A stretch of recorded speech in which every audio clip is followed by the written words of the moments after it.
Eye area और jaw area को looks के स्केल पे इक्वल ही प्रायोरिटी पे रखा जाता है, लेकिन unlike jaw area, eye area पे हम ज़्यादा चेंजेस नहीं कर सकते, और फेस का जो जनरली लोअर पार्ट है उसमें ही हम चेंजेस कर सकते हैं, और जो अपर पार्ट है उसमें चेंजेस करना पॉसिबल नहीं है पोजीशन वगैरह को एडजस्ट करके।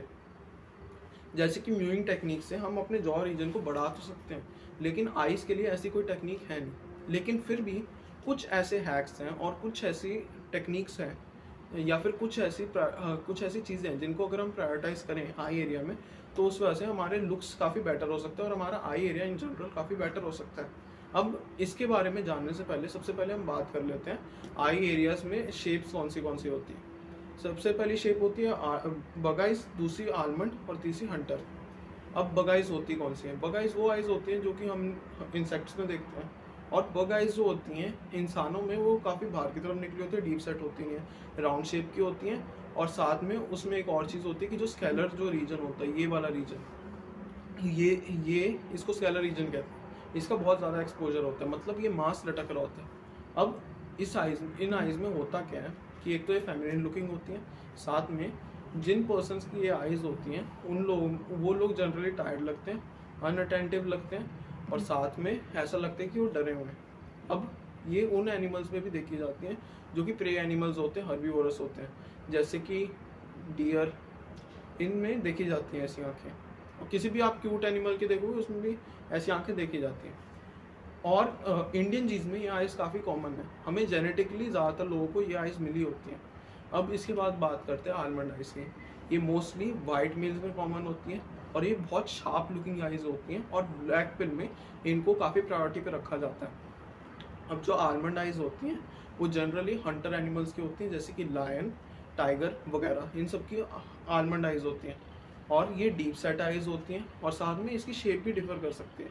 अब ये जो आइज़ होती हैं ये काफ़ी अटेंटिव लगती हैं, अट्रैक्टिव लगती हैं, और साथ में ये एक मिस्टीरियस सी लगती है, काफ़ी मिस्टीरियस आइज़ लगती है। इसका एक एक्सट्रीम वर्जन आता है जिसको बोलते हैं हंटर आइज़। ये बहुत रेयर आइज़ होती हैं, और ये आलमंड आइज़ का एक एक्सट्रीम वर्जन है। आलमंड आइज़ शार्प होती हैं, और पर आलमंड आइज़ में कुछ ऐसा होता है कि बहुत मिनिमल सा एक्सपोजर होता है स्केलर का, लेकिन इस हंटर आइज़ के अंदर स्केलर रीजन बिल्कुल ही विजिबल नहीं होता, और स्केलर का जो स्केलर रीजन है वो पूरी तरह से ढका होता है, और साथ में जो नीचे जो लोअर रीजन है वो भी काफ़ी शार्प होता है। इस वजह से ये आइज़ बहुत शार्प होती हैं और बहुत ज़्यादा मिस्टीरियस लगती हैं, और साथ में ये बहुत मैस्कुलिन आइज़ होती है, लेकिन ये बहुत ज़्यादा रेयर होती है साथ में, और काफ़ी रेयर लोगों को ये जेनेटिकली मिली होती है। अब आई रीजन की बात तो हमने कर ली और इसकी शेप्स के बारे में बात कर ली। अब बात कर लेते हैं आई सेपरेशन की। देखो, तीन तरह की आई सेपरेशंस होती हैं, एक होती है वन आई अपार्ट, एक होती है फार, और एक होती है क्लोज। फार आइज को वाइड अपार्ट भी बोलते हैं। अब जो क्लोज सेट आइज या फिर वाइड अपार्ट आइज होती हैं वो जनरली सिमेट्री को ख़राब कर देती हैं, और वो इसी वजह से ही काफ़ी लोगों के आई रीजन में एसिमेट्री आ जाती है, और इस वजह से पूरे फेस के अंदर एसिमेट्री आ जाती है। आई रीजन में अगर सिमेट्री होगी तो जनरली फेस के अंदर सिमेट्री होती है, लेकिन अगर आई रीजन के अंदर ही एसिमेट्री होगी तो फेस की सिमेट्री खराब हो जाती है पूरी तरह से। जो क्लोज आइज या फिर वाइड आइज होती हैं उनके अंदर एसिमेट्री आ जाती है और सिमेट्री पूरी तरह से डिसरप्ट हो जाती है, और जो पूरी वन आई पार्ट होती है उसमें सिमेट्री रहती है। इसके बाद तीसरी चीज़ आती है कैंथल टिल्ट। तीन तरह के कैंथल टिल्ट होते हैं। अब ये कैसे जाने? जो तुम्हारी आई का सबसे नीचे वाला पार्ट है, इससे तुम एक लाइन सीधी ले लो। अगर तुम्हारे जो आई का सबसे ऊपर वाला पार्ट है, सबसे जो बाहर वाला पार्ट है, और जैसे कि ये एक है, एक पार्ट ऐसा है, तो एक ऊपर या नीचे तुम्हारे एक पार्ट होगा यहाँ पे। अगर ये ऊपर आ रहा है ये पार्ट, तो तुम्हारा पॉजिटिव कैंथल टिल्ट है।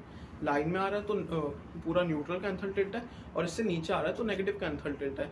जनरली पॉजिटिव कैंथल टिल्ट को ही प्रायोरिटी पे दिया जाता है, और न्यूट्रल भी चल जाता है। लेकिन ब्लैक पिल में ऐसा माना जाता है कि लोअर कैंथल टिल्ट होता है और तुम्हारे लुक्स को डिस्टर्ब कर देता है।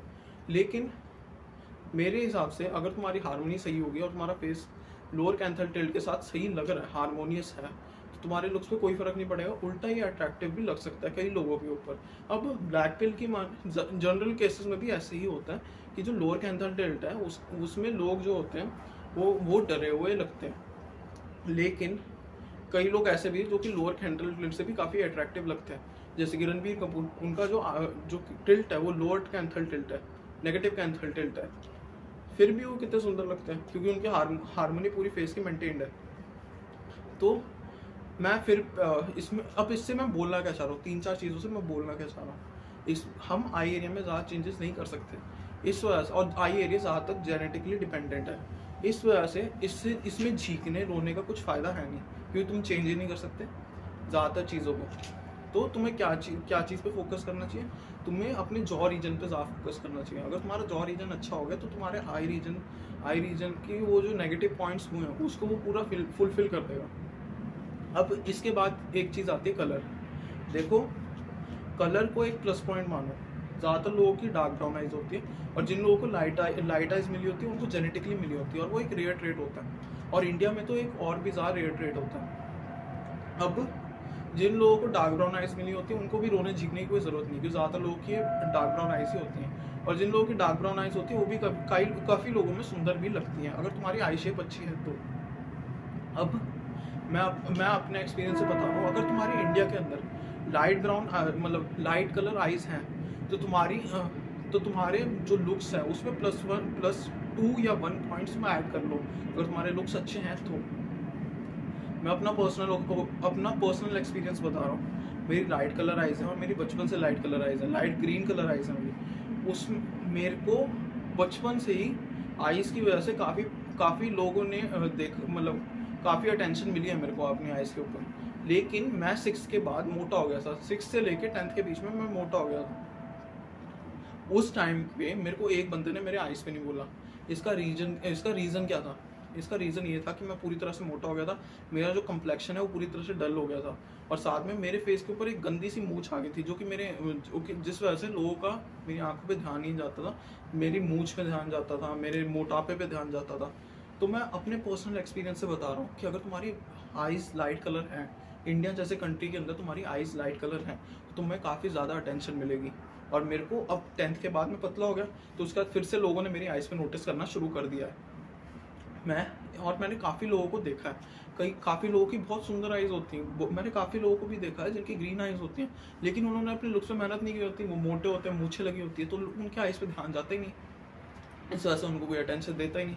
ये मैं पर्सनल एक्सपीरियंस से बता रहा हूँ। अगर तुम्हारी ग्रीन आइज लाइट कलर कोई भी आइज है, तो तुम्हें अपने लुक को प्रायोरिटी पे रखना चाहिए। तुम्हें बाकी लोग, जिन लोगों की डार्क ब्राउन आइज है, उससे ज़्यादा नोटिस में आओगे तुम। इंडिया जैसे कंट्री के अंदर बाहर होती है लाइट कलर आइज, लेकिन इंडिया के अंदर नहीं होती। इंडिया में तुम्हारे पास एक गोल्डन अपॉर्चुनिटी है, तुम्हें जेनेटिकली लाइट कलर आइज मिली है, तो पूरा यूज़ करो इसका। और तुम्हारे पास ज़्यादा पोटेंशियल है उन लोगों से जिन लोगों की डार्क ब्राउन आइज है। अब ये तो कलर की बात होगी, और एक चीज़ और, तुम कुछ भी खा लो, कुछ भी कर लो, तो कि तुम्हारे आइज का कलर चेंज नहीं होगा। कई रेयर केसेस में होता है ऐसा, चेंज होता है कलर, लेकिन वो जेनेटिकली होता है। जैसे कि जिन लोगों की हेजल आइज होती हैं, उनके बर्थ के टाइम पे ब्लू आइज होती है, लेकिन जैसे मेलानिन आता है उनकी बॉडी के अंदर, उनके आई का कलर चेंज हो जाता है। लेकिन ज़्यादातर केसेस के अंदर ऐसा नहीं होता, तो तुम कुछ भी खा लो, तुम्हारा आई कलर चेंज नहीं होने वाला। ये तो मैं तुम्हें बता रहा हूँ। और फिर एक बार मैं बोल रहा हूँ, अगर तुम्हारी डार्क ब्राउन आइज है, तो तुम्हें रोना झीकना कुछ मत झीको मत, तुम्हारे कोई पॉइंट्स कट नहीं रहे। अगर तुम अपने आई एरिया में जितनी मेहनत कर सकते हो उतनी कर लो, तो तुम्हारा आई एरिया वैसे ही बेटर हो जाएगा, तुम्हारे आई एरिया पे नोटिस करने लगेंगे लोग। अब ये तो मैंने सारी चीज़ें बता दी, आई एरिया कैसे बनता है और किस चीज़ का होता है। अब इसके बाद बात कर लेते हैं हम अपने आई एरिया को बेटर कर कैसे सकते हैं। अब देखो, कई लोगों को मैंने देखा उनके डार्क सर्कल्स पूरे पड़े होते हैं फेस के ऊपर, जिस वजह से उनका आई एरिया पूरा खराब हो जाता है, चाहे उनकी शेप आलमंड हो, फंटर हो, कुछ भी हो। लेकिन अगर तुम्हारे डार्क सर्कल्स पड़ रहे हैं तो तुम्हारा आई एरिया खराब हो जाता है। अब हमारे इंडियन जीन्स के अंदर ज़्यादातर लोगों के आइज़ के नीचे गड्ढे पड़ ही जाते हैं, चाहे वो थोड़ा सा थके या फिर चाहे वो ज़्यादा ही थक जाए, लेकिन उनके आई के ऊपर गड्ढे पड़ जाते हैं। अब ऐसा होता क्यों? क्योंकि हमारे इंडियन जीन्स के अंदर ज़्यादातर लोगों की जो मैक्सिला है वो रिसेस्ड होती है, उस वजह से उनका जो चीक बोन्स होते हैं वो लो सेट होते हैं।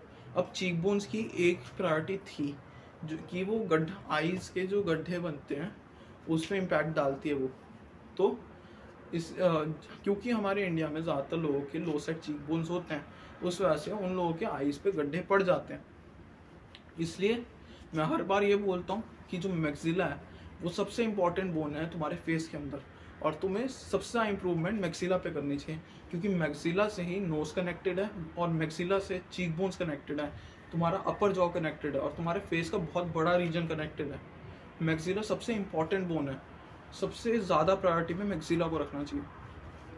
तो जिन लोगों के लो सेट चीक बोन्स होते हैं उनके जनरली गड्ढे ज़्यादा पड़ जाते हैं और उनके डार्क सर्कल ज़्यादा दिखने लग जाते हैं। अब जिन लोगों के डार्क सर्कल्स हैं उनको पहले काम तो ये करना है कि तुम्हें नींद ज़्यादा लेनी है और साथ में तुम्हें विटामिन ए रिच फ्रूट्स खाने हैं, साथ में कोलेजन रिच फ्रूट्स खाने हैं, जैसे कि अनार, गाजर, ये सब तुम खाओगे तुम्हारे आई एरिया बेटर होगा। प्लस तुम्हें स्लीप लेनी पड़ेगी ढंग से। कुछ लोग ऐसे होते हैं जो कि रात के टाइम के अंदर मोबाइल चला रहे होते हैं या फिर पूरी रात सोते नहीं है ढंग से, वो तुम्हारा अगर आई एरिया में गड्ढे पड़ गए तो तुम्हारे लुक्स ख़राब हो जाते हैं। अब इसके बाद दूसरी चीज़ ये आती है कि कई लोगों के जो आई रीजन का जो हाइजीन है वो ही नहीं मेंटेन होता। आई रीजन के पास से गंद निकल रहा होता है, कुछ निकल रहा होता है। अगर वो तुम्हारा निकल रहा है तो तुम कितने भी सुंदर हो लेकिन तुम्हारे लुक्स पे ध्यान जाएगा ही नहीं, उस चीज़ पे ध्यान जाएगा और तुम्हारे लुक्स के जो पॉइंट्स है वो काफ़ी नीचे गिर जाएंगे। तो तुम्हें क्या करना है, एक तो आई रीजन का जो हाइजीन है उसको मेंटेन रखना है। अब इसके बाद एक टेक्निक होती है स्क्विंचिंग। तुम वो कर सकते हो अगर तुम्हें अपनी आई रीजन को शार्प दिखाना है। उसके कहीं यूट्यूब पे सर्च कर लिया तुम्हें पता लग जाए कैसे होना। अब इसके बाद मैं फिर से बोल रहा हूँ, ये तो मैं सारी चीज़ें बता दी। और एक चीज़ और, तुम आइस लगा सकते हो अपनी आइस पे, जिससे क्या होगा तुम्हारे जो ब्लोटिंगनेस आती है वो भी कम हो जाएगी और तुम्हारा आई रीजन फिर ज़्यादा दिखेगा और ज़्यादा सुंदर लगेगा और थोड़ा शार्प दिखेगा। अच्छा, जिन लोगों के फैट ज़्यादा होता है उनके आई रीजन पे भी इम्पैक्ट पड़ता है, क्योंकि आई रीजन के आसपास या तो फैट भर जाता है या फिर गड्ढे पड़ने लग जाते हैं फैट की वजह से। तो तुम्हें अपने जो फैट है उसको भी लो करके रखना है, लीन रखना है अपने आप को, ताकि तुम्हारा फेस और चिजल लगे और तुम्हारा आई रीजन और निखर के आए। अब ये तो मैंने सारी चीज़ें बता दी तुम क्या कर सकते हो अपने आई रीजन के ऊपर। अब इसके बाद मैं फिर से एक चीज़ बोल रहा हूँ, अपने आई रीजन से ज़्यादा ध्यान तुम अपने जॉ रीजन पे दो, क्योंकि तुम आई रीजन में ज़्यादा चेंजेस नहीं कर सकते और जॉ रीजन पे ज़्यादा चेंजेस कर सकते हो। तो और इसका मैं एक और एग्जांपल देता हूँ। किलियन मर्फी सबको पता है, बहुत सुंदर लगता है, बहुत मैस्कुलिन लगता है, उन्होंने थॉमस शेल्बी का रोल करा है। लेकिन उनकी जो अगर तुम आइज देखो तो उनकी आइज राउंड है और साथ में स्केलर रीजन शो रहा है, लेकिन उसके बावजूद उनकी हार्मनी इतनी बढ़िया तरह से मेंटेन हुई है जिस वजह से वो इतने सुंदर लगते हैं, क्योंकि उनका जॉ रीजन बहुत स्ट्रॉन्ग है और उनकी स्किन बहुत अच्छी है, जिस वजह से उनकी जो आई रीजन है उस पर वो उनके हार्मनी में एक प्लस पॉइंट ऐड करता है और एक रेयर कैरेक्टरिस्टिक ऐड करता है, क्योंकि उनका जो जॉ रीजन है वो बहुत मैस्कुलिन है और जो उनके आई रीजन है वो फेमिनिन है। तो एक रियलिटी ऐड करती है पूरे उनके कॉम्बो के अंदर फेस के। अब आई रीजन की बात होगी, इसके बाद आती है तुम एक अपने आईब्रोज में और अपनी आई लैशेज में क्या कर सकते हो। आई लैशेज में तुम आई लैश कलर कर सकते हो जिस वजह से तुम्हारी शेप में आ जाएंगी वो, और साथ में आईब्रोज पे तुम थ्रेडिंग करा सकते हो, शेप में ला सकते हो। आईब्रोज को अगर तुम अपनी शेप में ला लो वो भी काफ़ी पॉइंट्स ऐड करती है। और तुम अपनी ब्रोज को शार्प बना सकते हो, उसमें पेंसिल बजवा के डार्क कर सकते हो। डार्क आईब्रोज ज़्यादातर अट्रैक्टिव लगती है मेल्स पे और लाइट कम लगती हैं, तुम उसको डार्क कर सकते हो। और साथ में उसके बाद अगर तुम्हारे आईब्रोज डार्क होगी तो तुम्हारी आईज और स्ट्रॉन्ग लगेंगी। और साथ में अगर तुम्हारे यूनिब्रो है तो उसको काट लो, बहुत गंदी लगती है। अच्छा, जिन लोगों को ज़्यादा ही लगता है कि तुम्हारे आई कलर से तो किसी को लगता है कि मेरे आई कलर की वजह से मेरे से मेरे पे कोई ध्यान दे नहीं रहा, तो तुम लेंसेज लगवा सकते हो। लेकिन मैं रिकमेंड नहीं करता उसे, मैं रिकमेंड नहीं करता, पहले बता। जिसको लगाने वो डॉक्टर से पूछे, खुद लगाओ। लेकिन कोई फ़ायदा है नहीं, क्योंकि डार्क ब्राउन आइज से कोई पॉइंट्स तो घट नहीं रहे, तो तुम चेंज कर क्यों रहे हो। बस यही एंड नोट है कि ज़्यादा ध्यान दो मत। कोई जो प्रॉब्लम है बस जो थोड़ी बहुत प्रॉब्लम है जिसको तुम चेंज कर सकते हो उस पर ध्यान दो, जैसे कि डार्क सर्कल्स हो गए और जो हाइजीन हो गया। बाकी तुम चेंजेस नहीं कर सकते तो प्रायोरिटी देने का कुछ फ़ायदा नहीं है।